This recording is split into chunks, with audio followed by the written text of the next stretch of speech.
පින්නතුනි මේ දවස්වල මේ දේශනා මාලාව තුළ අපි සාකච්ඡා කරන්නේ නිවැරදිව මරණානුස්සතිය වඩන්නේ කොහොමද කියන කාරණා ටික.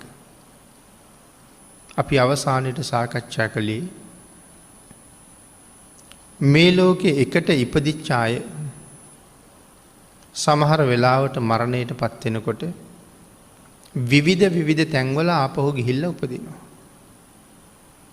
කවුරුවත් එකටම නැවත උපදිනවා කියන කාරණාවක්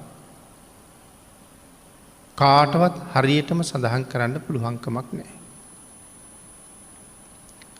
හරියටම උත්තරයක් හොයන්න බැරි කරුණු පහක් පිළිබඳව කරුණු භාග්‍යතුන් වහන්සේ පෙන්වනකොට මේ සාකච්ඡා කරමින් හිටියේ අවසාන කාරණාව ගතිය.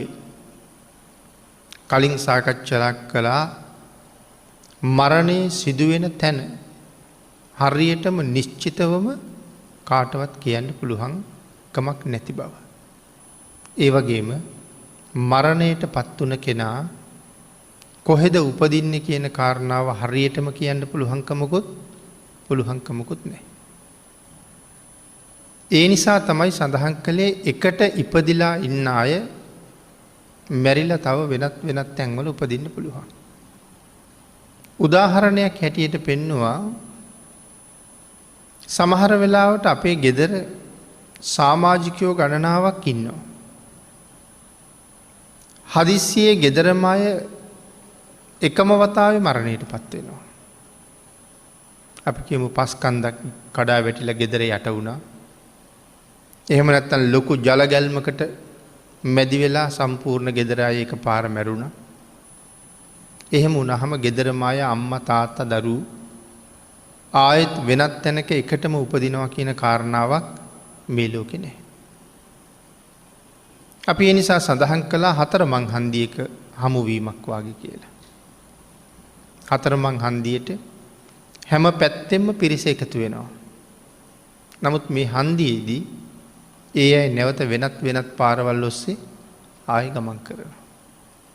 ඒ පැති වලින් ආපු අය සමහරලාට දෙන්නෙක් තුන් දෙනෙක් එකපාර යනවා. අනික් අය නැවත වෙන පැති වල යනවා. එහෙනම් අපිත් එහෙම තමයි මෙහෙම එකට ජීවත් වුණාට මැරිලා ගිහිල්ලා ආපහු විවිධ තැන්වල උපදිනවා.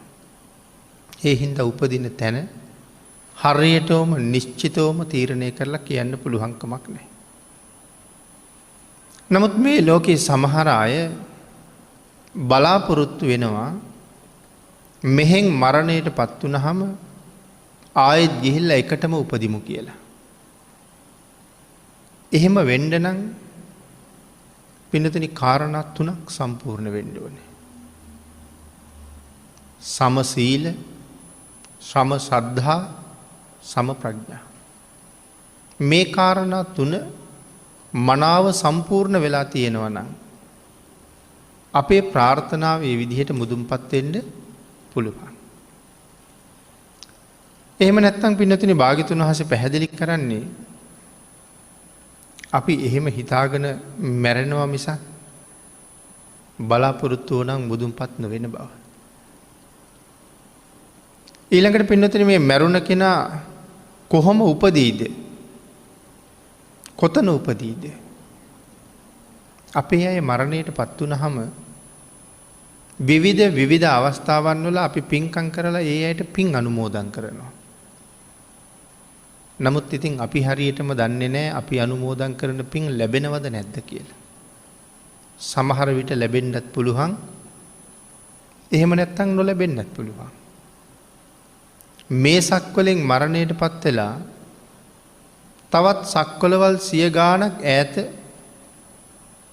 මඩවලක පණුවෙක් වෙලා ඉපදෙන්නත් පුළුවන්. සාගරයක මාළුවෙක් වෙලා ඉපදෙන්නත් පුළුවන්. කාන්තාරයක සර්පයෙක් වෙලා ඉපදෙන්නත් පුළුවන්. සමහර කෙනෙක් දෙවියෙක් වෙලා උපදින්නත් පුළුවන්. ඉතින් අපිට හරියටම කියන්න බෑ ඒ අය පින් ලබනවද නැද්ද කියන කාරණාව. ඒ නිසා මෙහි ජීවත් වෙලා හිටපු කාලේ තම තමන් විසින් බොහෝ කුසල් රැස් කරගත්තන මනාව මගවියදන් සම්පූර්ණ කරගෙනයි තියෙන්නේ. මුදල් ටිකක් අරගෙන මගට බැහැපු කෙනෙක් දවසක් දෙකක් එන්ඩ පරක් වුණොත් අපිට නොයෙක් දේවල් හිතෙනවා. අතේ මිල මුදල් තියෙනවාද? තිබුණ මුල මුදල් නැති වුණාද? කවුරු හරි පැහැරගත්තද? කරගන්න බලාපොරොත්තුවෙන් ගියපු කටයුතු කරගන්න බැරි වුණාද? ඒ කටයුත්තට මුදල් ඇති වුණාද? මේ වගේ ප්‍රශ්න ගොඩක් අපිට තියෙනවා. නමුත් ඇතිතරම් මුදල් අරන් ගියපු අය පිළිබඳව ඒ තරම් ලොකු කරදරයකට පත් වෙන්න දෙයක් නැහැ.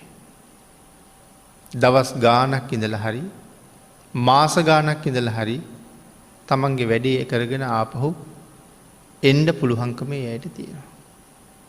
එහෙමනම් මෙහි ඉන්නකොට බොහෝම රැස් කරගත්ත කුසල් ඒ තමයි අපි හම්බ කරගත්ත මග වියදන් ටික. ඒ මග වියදන් හොඳට අරගෙන ගියා නම් ආය අපි දෙන අමුතු පින් අවශ්‍ය වෙන එකකුත් නැහැ. ඒ නිසා මනාව කුසල් රැස් කරගන්න එක හරි වටිනවා සුගතිගාමී ජීවිතයක් ලබන්න බලාපොරොත්තු වෙන කෙනෙකුට. ඊළඟට මරණයට පත්වෙන පුද්ගලයා තවත් තැනක උපදින්න දීර්ඝ කාලයක් නම් ගත වෙන්නේ නැහැ. මෙහෙන් මැරුණහම තව තැනක උපදින්න ගත වෙන කාලය අපි ඇහි පිල්ලමක් ගහනවටත් වඩා අඩු කාලයක් තමයි තියෙන්නේ. ඒක අපේ බුදුරජාණන් වහන්සේ මනාව පැහැදිලි කළා. සමහර වෙලාවට මැරුණ කෙනා ගැන අපි හිතනකොට මැරිච්ච කෙනා වෙන තැනක ඉපදිලා සිතුවිලි කෝටි ප්‍රකෝටි ගණක් එයා පහල කරලත් ඉවරයි. ඒ තරම්ම මරණය ඉක්මා. උදාහරණයක් හැටියට පැහැදිලි කළොත් පිනතින තත්පරයකට උපදින සිත් ප්‍රමාණය කෝටි ප්‍රකෝටි ගණනක් බවයි සඳහන් වෙන්නේ. මේ හැම හිතකටම අවස්ථා තුනක් තියෙනවා. උපාද, ස්ථಿತಿ, භංග. හැම හිතක්ම උපදිනවා, පවතිනවා, නැති වෙනවා. නැවත උපදිනවා, ආය පවතිනවා, ආය නැති වෙනවා. එතකොට තත්පරයක් වගේ සුළු කාලයක් තුළ උපදින සිත් ප්‍රමාණය කෝටි ගාණක් කියලා සඳහන් කරන්නේ. තත්පරය ගැන අපේ අයට අමුතුවෙන් උගන්වන්න දෙයක් නැහැ. ඊටාම කෙටි කාල පරාසයක් බව හොඳටම දන්නවා. මේ කාලය තුළ සිත් කෝටි ගාණක් උපදිනවා. හැම හිතක්ම උපදිනවා, පවතිනවා, නැති වෙනවා කියන ආකාර තුනක් පෙන්වුම් කරනවා. එතකොට මේ හිත උපදින වෙලාවේ අපිට උපදින හිතේ ජීවත් වෙන්නත් බෑ. හිත නැති වෙන වෙලාවේ අපිට නැති වෙන හිතේ ජීවත් වෙන්නත් බෑ. එතකොට හැම වෙලාවෙම අපි මේ පවතින්නේ කොයි වෙලාවේද? පවතින කාල පරාසය තුළ. ස්ථಿತಿ කියන කාල පරාසය තුළ තමයි අපි හැමෝම මේ රැඳිලා ඉන්නේ. හිත නැති වෙන වෙලාවට ඒ නැති වෙන වෙලාවට අපිත් මැරුණා වගේ. ඒ වුණාට අපිට එහෙම වෙනසක් තේරෙන්නේ නැත්තේ ඇයි? ඒ තරම්ම වේගෙන් ඊළඟ හිත ඉපදිලා පවතින හින්දා. එතකොට මේ පවතින ටික මත අපි මෙහෙම ජීවත් වෙනවා. තත්පරයකට කෝටි ප්‍රකෝටි වාරයක් මේක සිද්ධ වෙන නිසා අපිට කිසිම වෙනසක් දැනෙන්නේ නැහැ. මේ නැති වෙන පැත්ත උපදිනවා, පවතිනවා, නැති වෙනවා. සමහරලාට ඒ නැති වෙනකොට ආයේ කවදාවත් මේකයි උපදින්නේ නැති වෙන්නම නැති වෙලාම යනවා. එදාට කියනවා මරුණා කියලා. ආයේ මේකයි උපදින්නේ නැහැ. නමුත් අර වේගෙන් උපදින සිත් පරම්පරාව ඒ හිතට මේ කය ඇතුලේ උපදින්න බැරි නම් ඊළඟට මොකක් වෙයිද? මෙතන උපදින්න බැරි නම් නැවත පංචස්කන්ධයක් හදාගෙන උපදිනවා.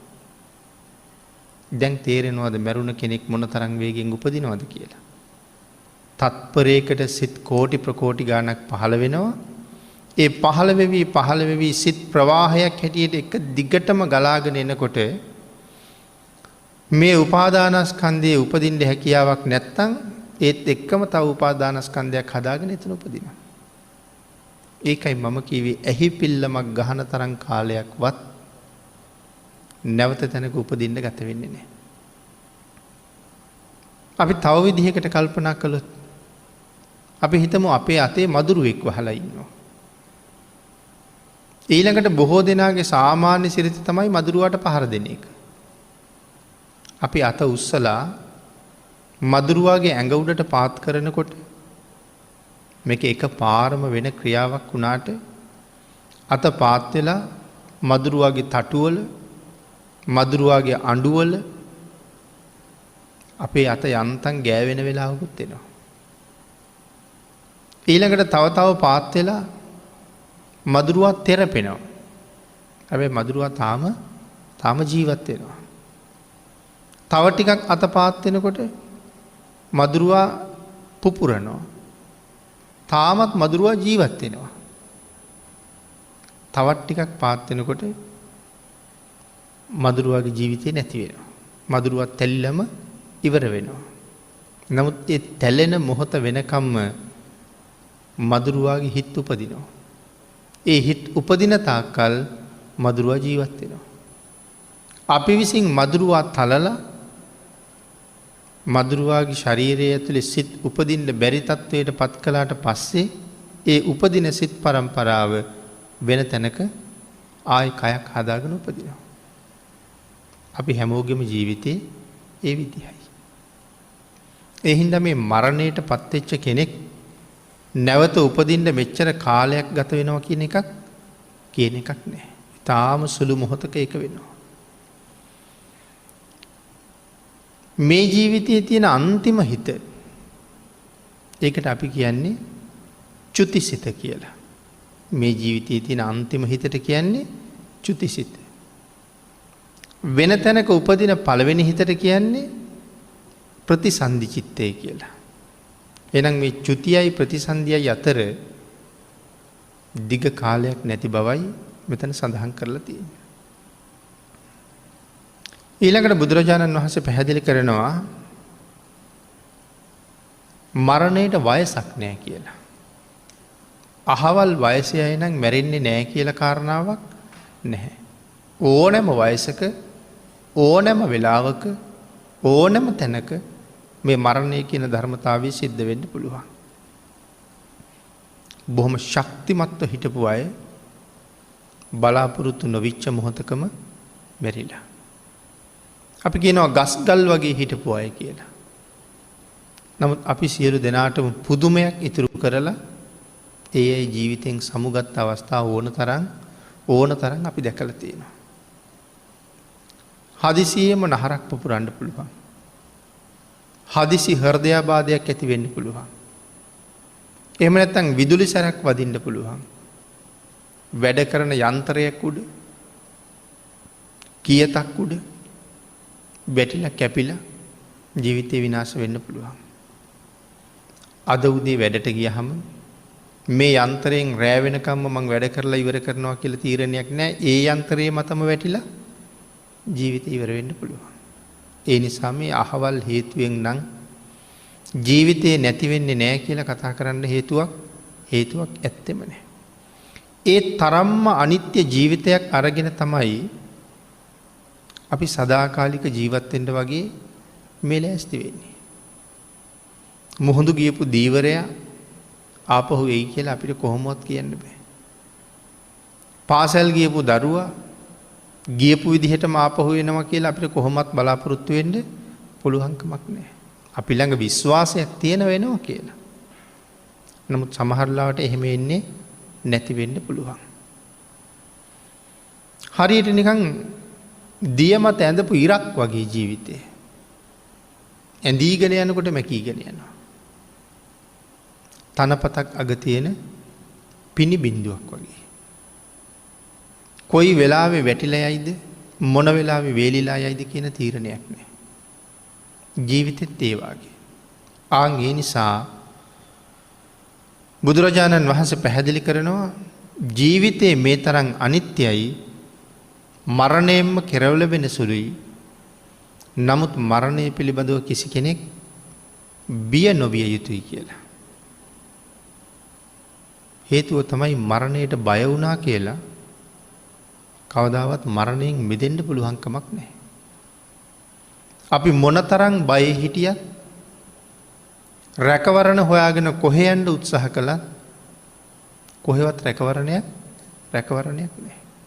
කන්දක් උඩ හිටියත් මැරෙනවා. මාරයා එයි කියලා සාගරයේ මැද හිටියත් මැරෙනවා. මාරයට එන්න බැරි වෙයි කියලා අහසට ගිහිල්ලා හිටියත් මැරෙනවා. එහෙනම් මැරෙන්නේ නැතුව හැංගෙන්න තැනක් මාරයාගෙන් බේරෙන්න තැනක් ලෝකේ කොහෙවත්ම නැහැ.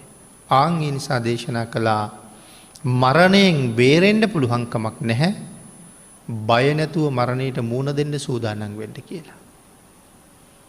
බය නැතුව මරණයට මුහුණ දෙන පුද්ගලයෙක් හදන්නයි මරණ සතිය වටින්නේ.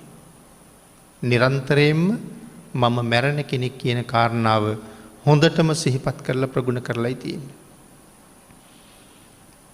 මැරෙන්න ඕනෑම වෙලාවක ලෑස්ති වෙච්ච කෙනෙක් එයා මනාව ප්‍රඥාවෙන් තේරුම් අරගෙන තියෙනවා මරණයෙන් ගැලවෙන්න බෑ.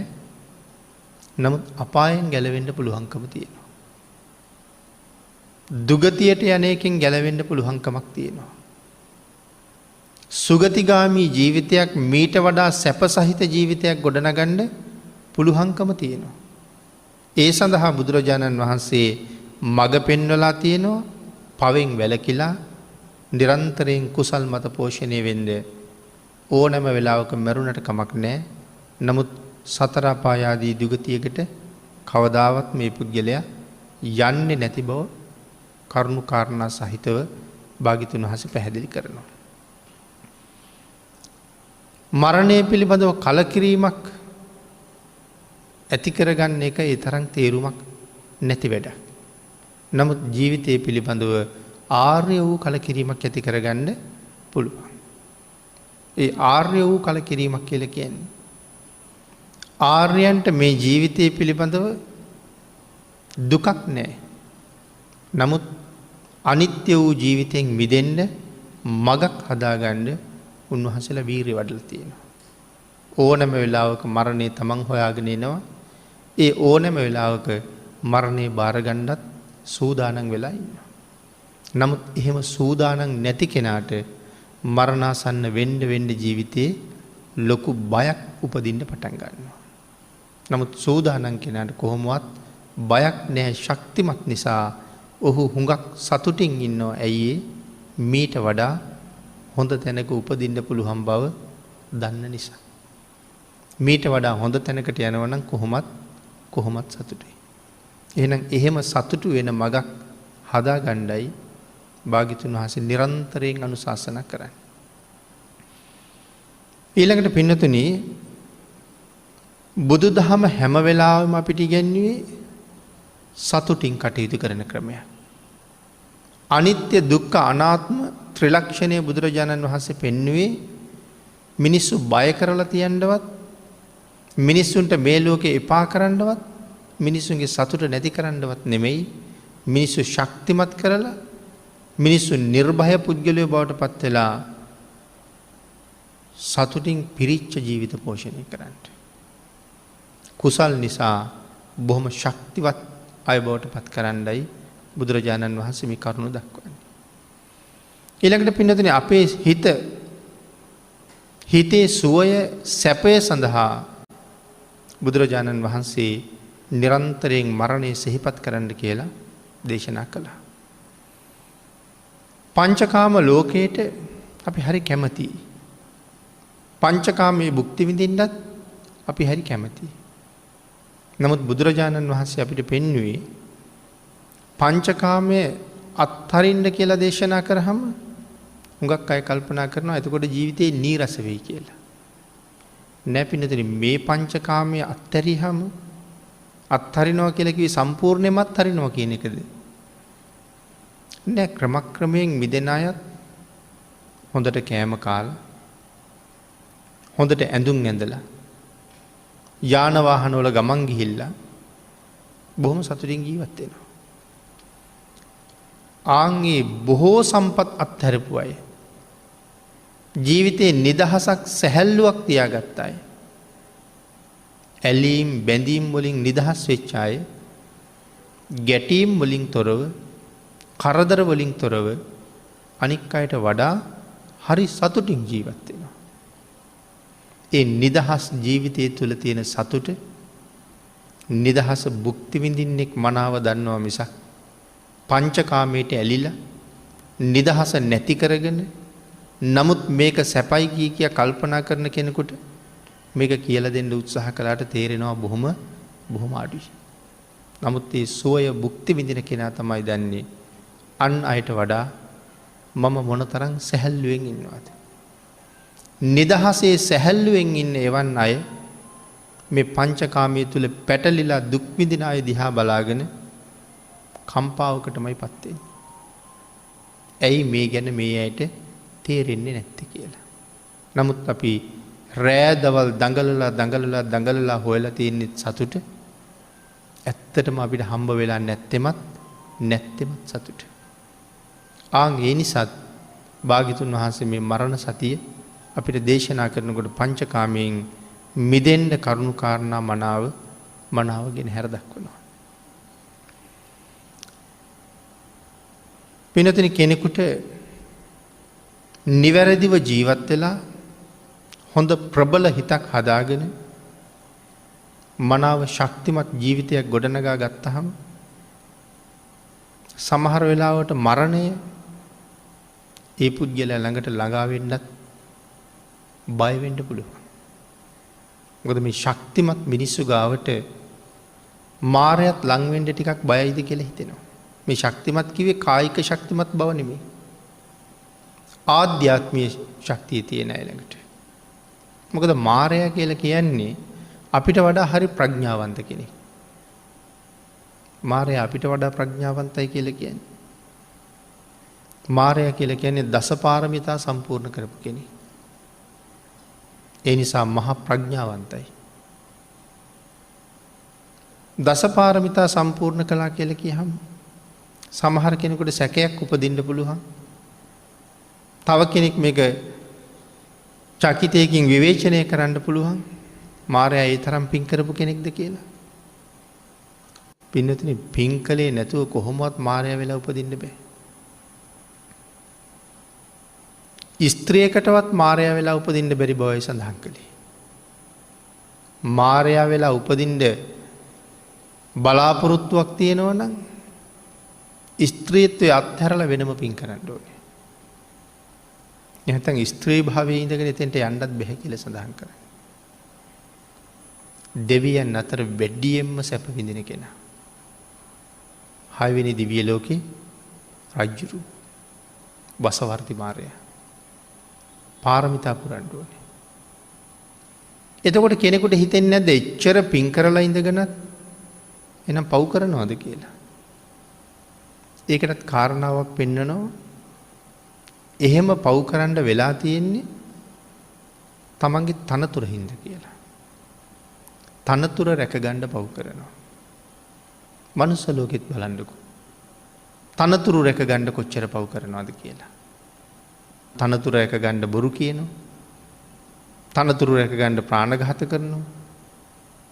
තනතුරු රැකගන්න සමහරලාට තව පිරිසක් එක්ක ගිහිලා රාරක්කු බොණ්ඩ වෙනවා. මිනිස්සු සසරට වඩා සසර තියෙන බයට වඩා මේ ලෝකේ තනතුරු වලට කැමතියි. ඒ නිසා තනතුරු නිසා පව් කරගන්නවා හරියට. කෙනෙක් රජ වෙලා ඉපදුනා කියලා කියන්නේ රජුරවන්ට කොච්චර පව් රැස් කරගන්න සිද්ධ වෙනවද?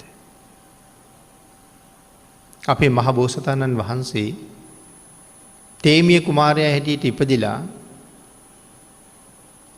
වසර ගණනාවක් එච්චරම දුක් විඳි රාජ්‍ය බාර ගන්න සිද්ධ වෙන නිසා.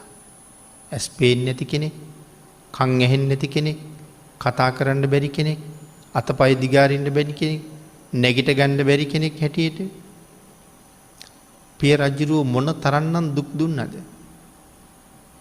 ඒ හැම දුකක්ම ඉවසුවේ රාජ්‍ය භාර ගන්න වෙන හින්දා. පෙර භවයක අවුරුදු 20ක් රජකම් කරලා අවුරුදු 80000ක් අපායේ හිටපු හැටි හොඳට මතකයි. එහෙනම් මේ රාජ්‍ය ආයෙත් බාරගත්තොත් මොන තරම් පව් කන්දක් කරන්න වෙනවද? යුද්ධයක් එළඹුණාම යුද්ධ කරන්න කියලා අණ දුන්නාම ඒ යුද්ධයේදී සමහරලාට එක සෙබලෙක් එක කණ්ඩායමක් හතුරු 100ක් මරයි. ඒ වාගේ කණ්ඩායම් 10ක් ගියොත් හැම කණ්ඩායමකින්ම 100 මැරුවොත් ඒ පුද්ගලයාට තම තමන් මරාපු ප්‍රමාණය අකුසල කර්මයේ තියෙනවා. නමුත් කණ්ඩායම් 10ක් ගිහිල්ලා 100 මැරුවොත් 1000ක් මැරිලා. බොහෝම සැපසේ එක තැනක වාඩි වෙලා යුද්ධ කරන්න කියලා ආඥාව නිකුත් කරපු කෙනා මැරිච්ච 1000ගෙම අකුසල කර්මයේ බාර ගන්න ඕනේ. ප්‍රාණඝාත අකුසල් 1000ක් බාර ගන්න වෙනවා. ඉතින් රජ වුණාම එහෙම කරන්න වෙනවා. ඒකට හරියට ආඥාව නිකුත් කළේ නැත්නම් රජුරවන්ට විවිධ චෝදනා එන්නත් පුළුවන්, රාජ්‍යයෙන් පහ කරන්නත් පුළුවන්. නමුත් රටේ රජ වෙන්න හුඟක් පින් කරලා තියෙනවා. අපි හැමෝටම රජ වෙන්න බෑනේ. ඒ කාලෙට පින මෝරලා තිබිච්ච කෙනා තමයි රජ වෙලා තියෙන්නේ. දැන් ඒ තනතුර රැකගන්න එළඹෙන අකුසල කර්ම ඕන එකක් කරන්න වෙනවා. මාරයත් එහෙම කෙනෙක්. දසපාරමිතා පුරලයි ඉන්නේ. නමුත් තනතුර රැකගන්න හුඟක් පව් කරන්න සිද්ධ වෙලා තියෙනවා. නමුත් හුඟක් ප්‍රඥාවන්තයි. බොහොම පිනෙන් පෝෂණය වෙලා ශක්තිමත් වෙච්ච අය මරාගන්න මාරයත් දෙපාරක් හිතයි වගේ. හේතුව මේගොල්ලෝ මරාගත්තා කියලා මාරයට ඕන තැනට අරන් යන්න පුළුවන්ද? මෙහෙන් ඔහුගේ ජීවිතේ ගත්තහම ඔහු ඊළඟට ගිහිල්ලා උපදින්නේ මීට වඩා හුඟක් සැප තියෙන තැනක. මාරයට අඩංගු නැති තැනක උපදිනවා වෙන්නත් පුළුවන්.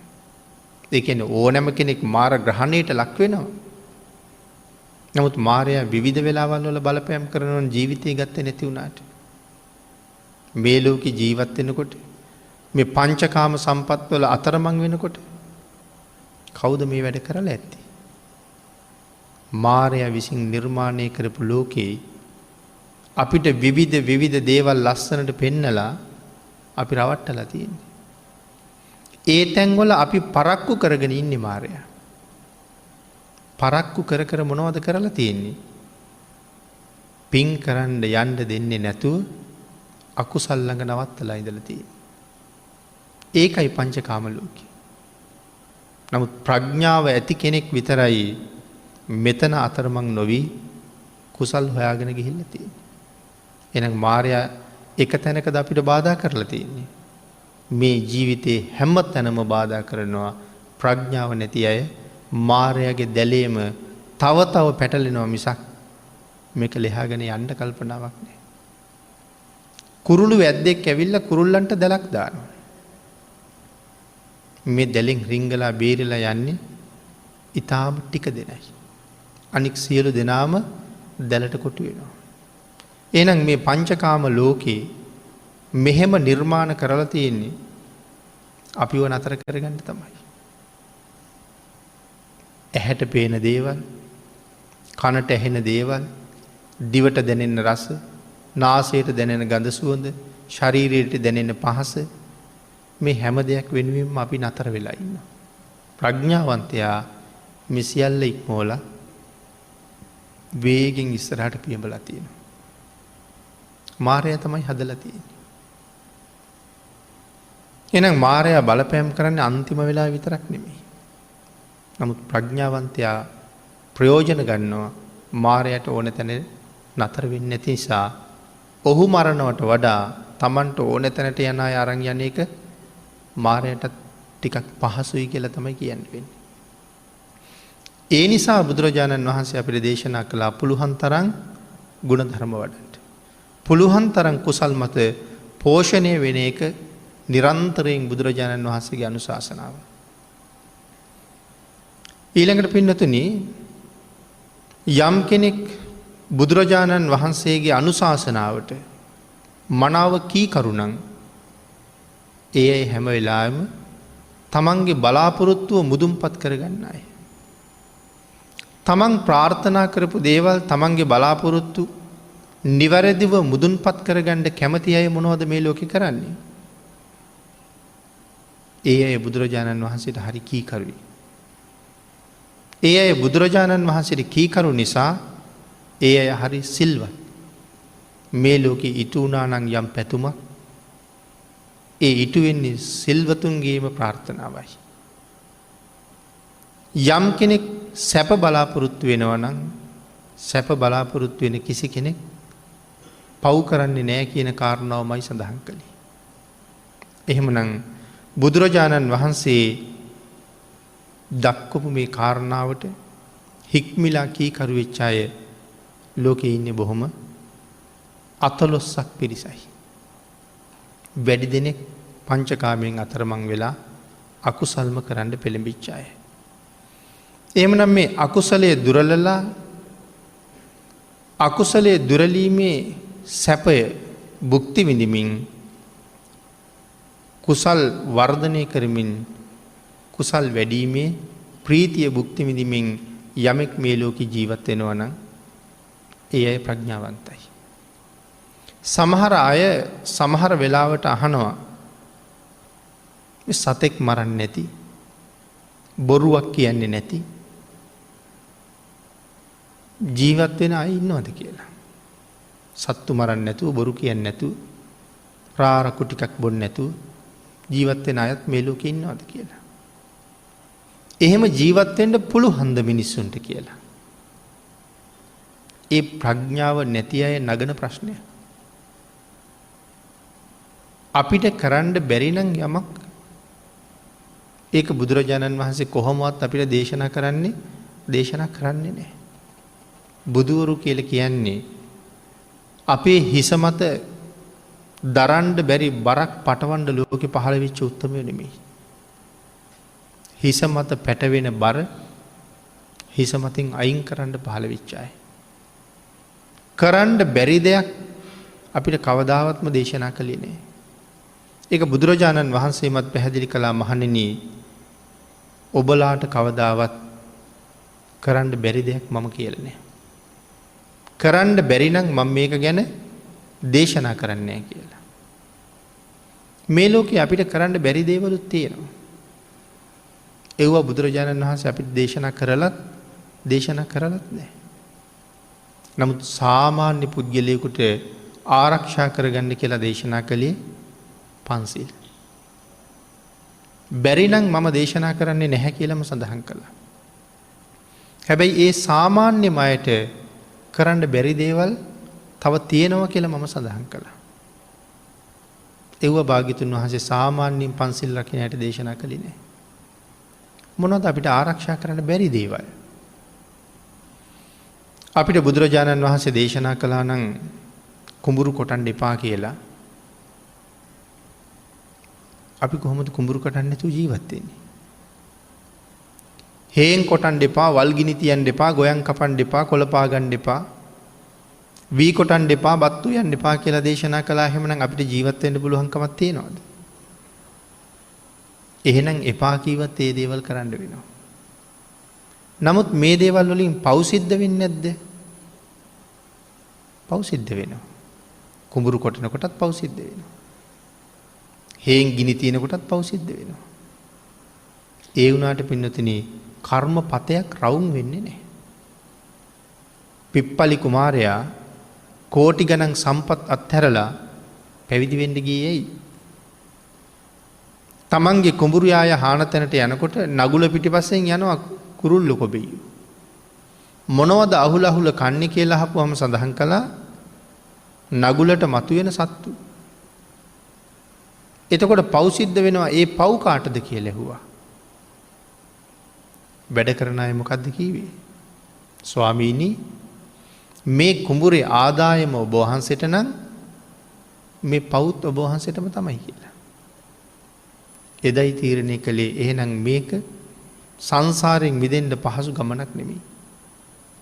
මේ කෝටි ගණන් සම්පත් අත්හැරලා මහාන වෙන්න යන්න තීරණය කළේ නිසා. අපිත් දන්නවා උදැල්ල අරන් ගිහිල්ලා නියර කොටනකොට පණුව කකුලුව ගණනාවක් මැරෙනවා කියලා. හැබැයි නියර බඳින්න පොළොව කොටනවා මිසක් පණුව කපන්න හිතාගෙන පොළොව කොටනවා නෙමෙයි. ඒක නිසා අපිට කර්ම පතයක් සම්පූර්ණ වෙන්නේ නැහැ. මං කිව්වා ඒ මට්ටම් වල ප්‍රමාණයටයි භාග්‍යතුන් වහන්සේ දේශනා කළේ. මේවා තමයි අපිට කරන්න බැරි දේවල්. ඒ නිසා ඒක තහනම් කළේ නෑ, මධ්‍යම ප්‍රතිපදාව පෙන්නලා තියෙනවා. හැබැයි ගිහි අයට පොළොව කොටන්න තහනම් කළේ නැති වුණාට ඊට වඩා සංසාරයෙන් එතර යන්න වීරිය වඩන අයට පොළොව කොටන එකත් භාග්‍යතුන් වහන්සේ තහනම් කරලා තියෙනවා. උපසම්පදා භික්ෂූන් වහන්සේ නමකට නියපොත්තෙන්වත් මහ පොළොව හාරණ එක භාග්‍යතුන් වහන්සේ තහනම් කරලා තියෙනවා. එහෙනම් උන්වහන්සේ ගිහි කෙනෙකුට වඩා හුඟක් ඉහලින් නිවන හොයාගෙන සැනසීම හොයාගෙන යන්න වීරිය වඩන කෙනෙක්.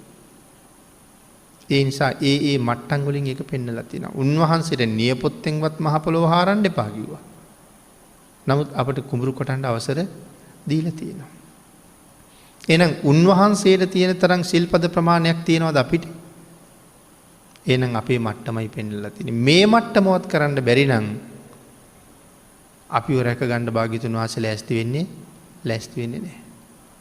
ආර්යයන් වහන්සේලාගේ අනුකම්පාවවත් ආර්යයන් වහන්සේලාගේ කරුණාවවත් එහෙමනම් අපට ලැබෙන්නේ කොහොමත් ලැබෙන්නේ නැහැ. එහෙනම් අපි කල්පනා කරන්න ඕනේ මේ සිල් ගුණ ආරක්ෂා කරන ප්‍රමාණය ආර්යයන් වහන්සේලාගේ කරුණාව ලබන්න තරමට සුදුසුද කියලා. එහෙනම් මීට වඩා අපි ශක්තිමත් වෙන්න ඕනේ. බුදුරජාණන් වහන්සේ පෙන්වන හැටියට මරණය ළඟ හරි සතුටින් මරු වැළඳ ගන්න පුළුවන් ජීවිතයක් පෝෂණය කරගන්න අපි ගොඩක් ශක්තිමත් වෙන්න ඕනේ. මේ ඉන්න ප්‍රමාණය නම් කොහොමත් මදි කියලා තමයි හිතන්න ඕනේ. මීට වඩා වීරිය වැඩි කරන්න හැම වෙලාවෙම අදිෂ්ඨාන කරන්න ඕනේ. පින්නතනි මේ කාරණා ටික අපි සාකච්ඡා කළේ බුදුරජාණන් වහන්සේ පෙන්නපු ආකාරයට බුදුරජාණන් වහන්සේ දේශනා කරපු ධර්මයේ මත විශ්වාසය තියලා ඒ ධර්මයට අනුව මනාව ජීවිත හැඩගස්වගෙන බුදුරජාණන් වහන්සේගේ කරුණාව අනුකම්පාව අතිශයින්ම ලැබෙන ජීවිත නිරන්තරයෙන් පෝෂණය කරගන්න. යමෙකුට පුළුවන් වුණොත් එහෙම ජීවිතයක් ගොඩනගන්න ඔහු හරි සතුටින් මරණයට පත් වෙන කෙනෙක්. ධර්ම දේශනාවට තියෙන කාලේ නිමා වෙලා තියෙන නිසා අපි මේ විදිහට නිමා කරමු. මරණ සති භාවනාව වඩන ක්‍රම ගණනාවක් භාග්‍යතුන් වහන්සේ දේශනා කළා. එයින් අපි මේ සාකච්ඡා කරලා මේ මොහොතේ නිමා කරන්නේ 6 වෙනි ක්‍රමය. 7 වෙනි වූ අද්ධාන පරිච්ඡේද වශයෙන් මෙනෙහි කරන්නේ කොහොමද කියන කාරණාව ඊළඟ දේශනාවෙන් සාකච්ඡා කරමු.